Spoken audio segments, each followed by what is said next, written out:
How was the dictionary? Bang on, sir. Anyway, we'll debrief that later. Pat, organize some tea, please. Yes, sir. I know you chaps have had a tough mission, but another mission has come up. We intercepted a radio message to West Pakistan. The assembly is meeting at the circuit house at 10:30 hours. That is 39 minutes from now. The only problem is we only have a tourist map of the area. ठीक है, sir. मिल जाएगा. The objective of this mission is not to destroy these guys, but to put the fear of God into them. Pull up over Dhaka and make a dummy pass over the area. Then go in and plaster them with rockets.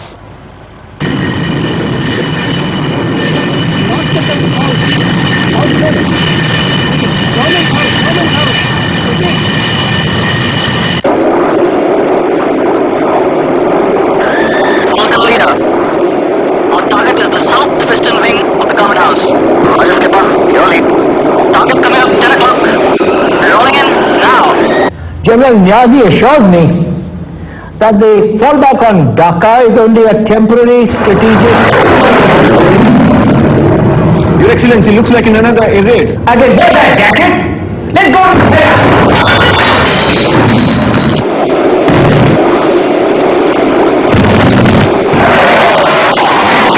Dhaka is now the free capital of a free country.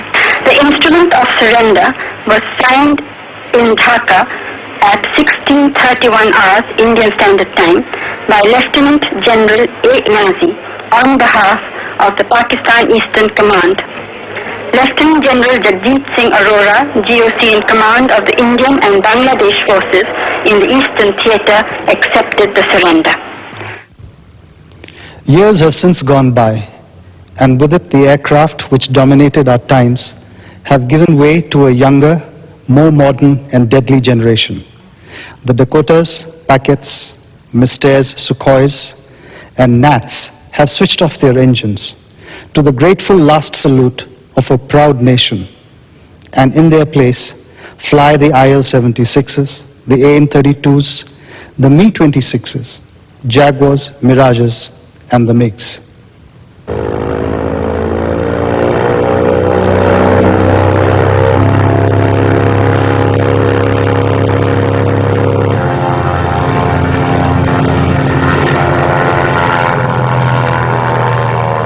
Remember, the winds are down the runway today. Okay, and you are going to have a slight tailwind component on downwind as well as on base leg. So after turning base leg, anticipate your turn onto finals looking at the runway and commence your turn early. Ashish, remember you will have to come with the offset onto finals.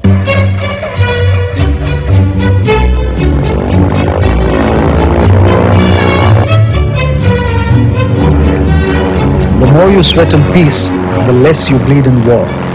Generation after generation of pilots wind their way through the various training institutions, which are the arteries of the world's fourth largest air force. From HAL manufactured HPT-32s and Kiran jet trainers, pilots earmarked for the fighter stream move on to the Polish Iskras, graduating thereafter to operational frontline squadrons.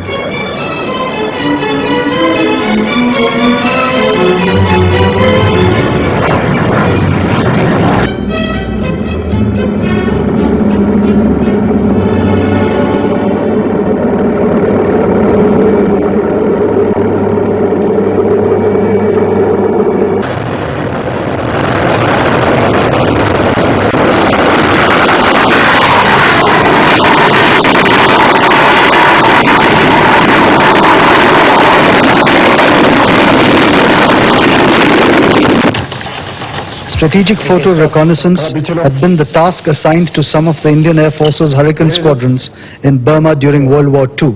Oh yes. Since the late 50s, the role was performed by the IAF's Canberra PR-57s.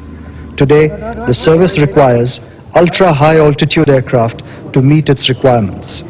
A small number of enigmatic Foxbat MiG-25Rs propelled the Air Force into the trisonic era in September 1982.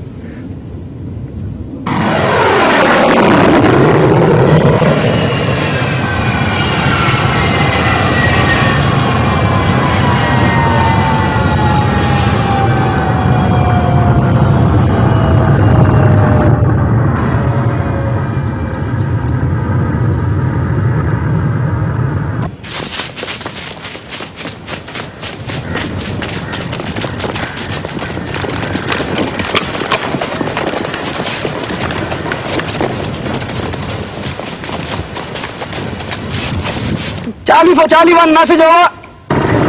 Charlie for Charlie 1, message over. Codenamed Operation Pavan, the mission of the Indian peacekeeping force in northern and eastern Sri Lanka lasted some 30 months, and the statistics tell the story.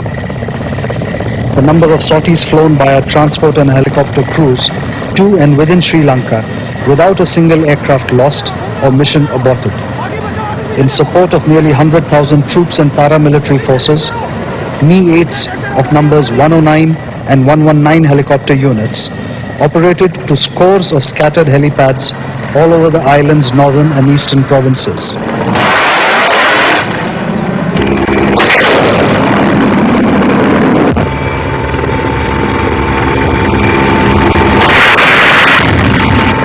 .125 helicopter unit, equipped with Mi-25 gunships, were utilized to provide suppressive fire against militant strongpoints and to interdict coastal and riverine traffic.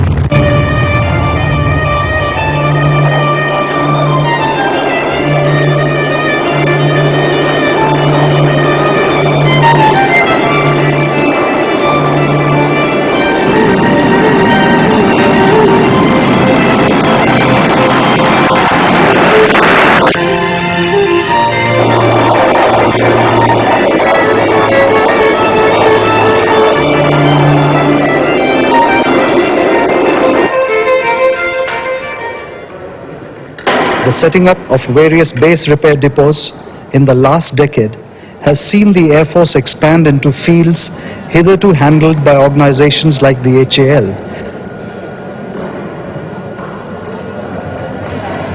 Today, the Indian Air Force has truly emerged as a multi-dimensional organization, which, in the fine traditions of its young life, continues to blaze a trail of glory for the ashes of their fathers and the temples of their gods.